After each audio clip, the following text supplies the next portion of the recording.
പുതിയൊരു വീഡിയോയിലേക്ക് എല്ലാവർക്കും സ്വാഗതം. ഇന്നത്തെ വീഡിയോ എപ്സന്റെ ഡോട്ട് മാട്രിക്സ് പ്രിന്ററായ എപ്സൺ LX310 എന്ന പ്രിന്ററിന്റെ അൺബോക്സിംഗും ഫസ്റ്റ് സെറ്റപ്പ് എല്ലാം ഉള്ള ഒരു ഫുൾ വീഡിയോ ആണ് നിങ്ങൾക്ക് പരിചയപ്പെടുത്തി തരുന്നത്.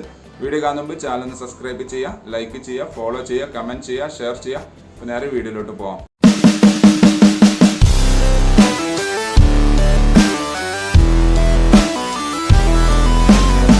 പ്രത്യേകം ശ്രദ്ധിക്കുക, പ്രിൻ്റർ വാങ്ങിക്കഴിഞ്ഞാൽ നിങ്ങൾ അടുത്തുള്ള എപ്സൻ്റെ ഓതറൈസ്ഡ് സർവീസ് സെൻറ്ററിലോ അല്ലെങ്കിൽ ഈ കാണുന്ന ടോൾ ഫ്രീ നമ്പറിലോ വിളിച്ച് ഇൻസ്റ്റാളേഷൻ ബുക്ക് ചെയ്യണം. അവർ എഞ്ചിനീയർ വന്നാൽ നിങ്ങൾക്ക് അൺബോക്സിങ്ങും സെറ്റപ്പ് എല്ലാം ഫ്രീ ആയിട്ട് ചെയ്ത് തരുന്നതാണ്. എങ്കിൽ മാത്രമേ കറക്റ്റ് വാറൻറ്റി കിട്ടുകയുള്ളൂ.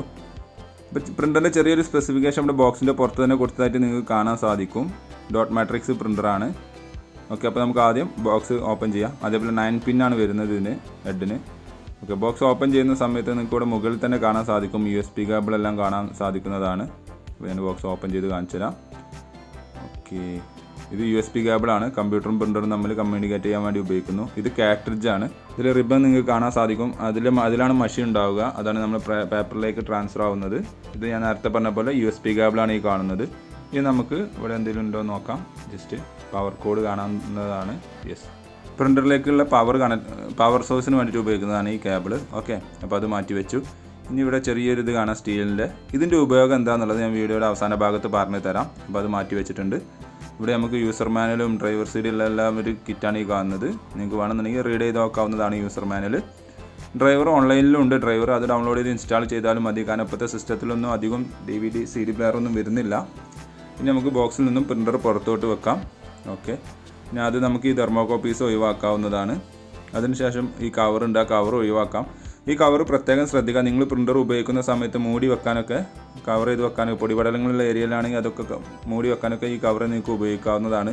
കഴിയുന്നതും തുണി പോലത്തത് ഉപയോഗിക്കരുത്. അത് നമ്മൾ കൂടുതൽ ഡസ്റ്റ് പ്രിൻ്ററിൻ്റെ അകത്തേക്ക് കയറാൻ മാത്രമേ സഹായിക്കുകയുള്ളൂ. അതുകൊണ്ട് പ്ലാസ്റ്റിക് കവർ മാത്രം ഉപയോഗിക്കുക. ഓക്കെ, ഇനി ഇതിലെന്തെങ്കിലും സ്റ്റിക്കേഴ്സ് കാര്യങ്ങളൊക്കെ ഉണ്ടെന്നുണ്ടെങ്കിൽ അതെല്ലാം റിമൂവ് ചെയ്യണം. ഒരു ഇതൊന്നും ഇതിൽ കാണാനില്ല. ഓക്കെ, ഇനി നെക്സ്റ്റ് വരുന്നത് നമുക്ക് കാറ്റേജ് ഇൻസേർട്ട് ചെയ്യാം. കാറ്റേജ് ഇൻസേർട്ട് ചെയ്യാനും വേണ്ടി ആദ്യം നമുക്ക് ഈ ഒരു ഡോർ ഓപ്പൺ ചെയ്യണം. അതിനു മുമ്പ് കാറ്റേജിൻ്റെ ബോക്സ് ഓപ്പൺ ചെയ്യുക. ആ പാക്കിങ്, ഓക്കെ, ആ പാക്കിങ്ങിൽ നിന്നും കാറ്റേജ് ചെയ്യാനും പുറത്തോട്ട് വെച്ചിട്ടുണ്ട്. പ്രത്യേകം ശ്രദ്ധിക്കുക, നിങ്ങൾ ഉപയോഗിച്ചുകൊണ്ടിരിക്കുന്ന സമയത്ത് കാറ്റേജിലെ മഷി തീർന്ന് ഒരിക്കലും അതിൻ്റെ റിബൺ മാത്രം മാറ്റരുത്. കാറ്റേജ് മൊഡ്യൂൾ ഒന്നായിട്ട് മാറ്റണം. ഇതേപോലെയാണ് കിട്ടുന്നത്. അത് മുഴുവനായിട്ട് മാറ്റിയാൽ മാത്രമേ കറക്റ്റ് വാറൻറ്റി കിട്ടുകയുള്ളൂ. അപ്പോൾ നമ്മൾ കാറ്റേജ് ഇൻസേർട്ട് ചെയ്യാൻ വേണ്ടി ഡോർ ഓപ്പൺ ചെയ്യുക. ഇവിടെ നിങ്ങൾക്ക് കാണാൻ സാധിക്കും ഈ ഗ്ലാസ് കട്ടർ. നമ്മൾ പേപ്പർ കട്ട് ചെയ്യാനും വേണ്ടിയിട്ടൊക്കെ ഉപയോഗിക്കുന്ന ഒരു കട്ടറാണത്. അത് ഇതേപോലെ മാറ്റി വെക്കണം. അതിനുശേഷം മാത്രമേ നമുക്ക് കാറ്റേജ് ഇൻസേർട്ട് ചെയ്യാൻ അല്ലെങ്കിൽ ലോഡ് ചെയ്യാൻ കഴിയുകയുള്ളൂ. ഇവിടെ ഒരു ബ്ലൂ ലിവർ, ഒരു ബ്ലൂ ഇത് കണ്ടില്ലേ? ഓക്കെ, അതേപോലെ ഇവിടെ ലോക്ക് കാണാൻ സാധിക്കും. ആ ലോക്കിലേക്ക് ഇവിടെ അതേപോലെ ലോക്ക് ഉണ്ടാവും. ആ ലോക്കിലേക്ക് കറക്റ്റായിട്ട് ഇൻസേർട്ട് ചെയ്യുക. എന്നിട്ട് ജസ്റ്റ് ഒന്ന് പ്രസ് ചെയ്യണം. ആ പ്രസ് ചെയ്യുന്നതോടുകൂടി അത് ലോക്കായിട്ടുണ്ട്. അതിനുശേഷം റിബൺ നേരെ ഹെഡിൻ്റെയും കാരേജിൻ്റെ ഇടയിലോട്ട് വെക്കണം. ഓക്കെ, അത് വെച്ചതിന് ശേഷം ഇതേപോലെ ഹെഡ് ഒന്ന് ജസ്റ്റ് ലെഫ്റ്റിലോട്ട് റൈറ്റിലോട്ട് മൂവ് ചെയ്യുക. അപ്പോൾ അത് ശരിക്ക് ടൈറ്റായി നിൽക്കുന്നതാണ്. അതിനുശേഷം തിരിച്ച് നമ്മൾ ഈ ഗ്ലാസ് കട്ടർ എന്ത് ചെയ്യുക, തിരിച്ച് പേപ്പർ കട്ടർ അല്ലെങ്കിൽ ഗ്ലാസ് കട്ടർ എന്നാണ് ഇതിന് പറയുക. അത് തിരിച്ച് അതേപോലെ കറക്റ്റായിട്ട് ഇൻസേർട്ട് ലോക്ക് ചെയ്ത് വെക്കുക. ഓക്കെ, അപ്പോൾ അത് കഴിഞ്ഞിട്ടുണ്ട്. ഇനി ഈ ഒരു സാധനത്തിൻ്റെ ഉപയോഗം എന്താണെന്നുള്ളത് പറഞ്ഞുതരാം. ഇത് പേപ്പറിനെ സപ്പോർട്ട് ചെയ്യാൻ ഉപയോഗിക്കുന്ന ചെറിയൊരു സ്റ്റാൻഡ് അല്ലെങ്കിൽ ലിവർ എന്നൊക്കെ വേണമെങ്കിൽ പറയാം. 4 ഉണ്ടാവുക.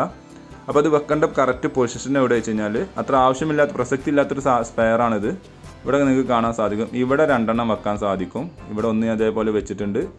അതേപോലെ അതിൻ്റെ ലെഫ്റ്റ് സൈഡിൽ നിങ്ങൾക്ക് ഒരു ഗ്യാപ്പ് കാണാൻ സാധിക്കും. അവിടെയും വെച്ചിട്ടുണ്ട്. ഓക്കെ, അതേപോലെ ഈ ഒരു ട്രേ ഉണ്ടല്ലേ, നമ്മൾ സിംഗിൾ പേപ്പർ വെക്കുന്നതിനൊക്കെ ഉപയോഗിക്കുന്ന ട്രേ ആണത്. അവിടെ നിങ്ങൾക്ക് ഇതേപോലെ അത് വെക്കാനും ഫിറ്റ് ചെയ്യാനുള്ള ഓപ്ഷൻ ഉണ്ട്. ഹോൾസ് കാണാൻ സാധിക്കും. അതിൽ കറക്റ്റായിട്ട് ആ 2 പീസും അവിടെ കറക്റ്റായിട്ട് വെക്കുക. ഇത് അത്ര പ്രസക്തി ഇല്ലാത്ത സാധനമാണ്. പേപ്പർ തിരിച്ച് ലോഡ് ആവാതെക്കാനോ അല്ലെങ്കിൽ ബെൻഡ് ആവാതെക്കാനൊക്കെ വേണ്ടി ജസ്റ്റ് സപ്പോർട്ട് ചെയ്യുന്നൊരു ചെറിയ പീസ് സ്പെയർ മാത്രമാണത്.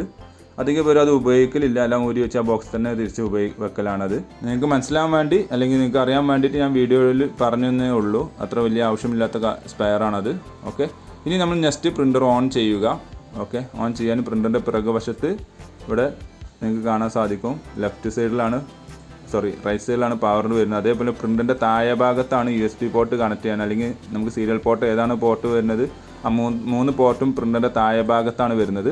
ഇപ്പോൾ ഒരുവിധം എല്ലാവരും USB ആണ് യൂസ് ചെയ്യാറ്. അപ്പോൾ USB ഞാൻ കണക്ട് ചെയ്തിട്ടുണ്ട്. ഇവിടെ റൈറ്റ് സൈഡിൽ നിങ്ങൾക്ക് കാണാൻ സാധിക്കും പവർ കേബിൾ കണക്ട് ചെയ്യാനുള്ള പോർട്ടാണ് കാണുന്നത്. അപ്പോൾ പവർ കോഡ് എടുത്താണ് നമ്മൾ നേരെ അതിലേക്ക് കണക്ട് ചെയ്യുക. മറ്റേ ഭാഗം പ്ലഗിലേക്ക് കണക്ട് ചെയ്തതിനു ശേഷം പ്രിൻ്റർ ഓൺ ചെയ്യുക. ഓൺ ചെയ്തതിനു ശേഷം നിങ്ങൾക്ക് ഡ്രൈവർ ഇൻസ്റ്റാൾ ചെയ്താണ്ട് ഉപയോഗിക്കാവുന്നതാണ്. ഞാൻ ജസ്റ്റ് പ്രിൻ്റർ ഓൺ ചെയ്യുകയാണ്. ചെറിയൊരു ലോഡിങ് കഴിഞ്ഞ ശേഷം സ്റ്റഡി ആയി നിന്നിട്ടുണ്ട്. അപ്പോൾ ഇതേപോലെ ട്രൈ ചെയ്ത് നോക്കുക. Thanks for watching my video ഇഷ്ടമെന്ന് വിചാരിക്കുന്നു. സബ്സ്ക്രൈബ് ചെയ്യാൻ മറക്കരുത്, ലൈക്ക് ചെയ്യുക, ഫോളോ ചെയ്യുക, കമൻറ്റ് ചെയ്യുക, ഷെയർ ചെയ്യുക. അപ്പോൾ ഓക്കെ, ബൈ.